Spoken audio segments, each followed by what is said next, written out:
কালকে রাত হয়ে গেছিল বলে দেখাতে পারিনি। তো এই গলিটা দিয়ে আমরা কালকে এন্ট্রি নিয়েছিলাম। আর এইটা হলো গিয়ে আমাদের হোটেলটা, একদম সোনার কেল্লার রঙে। আর যেই কাজগুলো এখানে করা, এটা কিন্তু পুরো রাজস্থানের যে পাথরের কাজ হয়, কত সূক্ষ্মভাবে কাজগুলো করা, খুব সুন্দর দেখতে। দেখো, সিটিটা ঘুরে দেখার জন্য আমরা কিন্তু একদম তৈরি।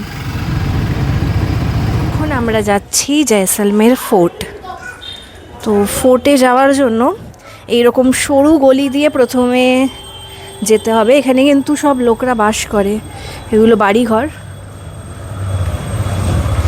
আর দূরে ফোর্টটাও দেখা যাচ্ছে, তোমরা যদি দেখতে পাও, দেখো দূরে কিন্তু ফোর্টটাও দেখা যাচ্ছে। এই হলো জয়সলমের ফোর্টের এন্ট্রি পয়েন্ট। এই যে সামনে গেট আছে, এই গেট দিয়ে আমরা ভেতরে যাব।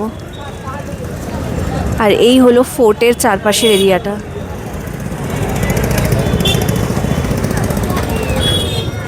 তোমরা হয়তো অনেকেই জানো, জয়সলমের ফোর্ট কিন্তু একটা লিভিং ফোর্ট।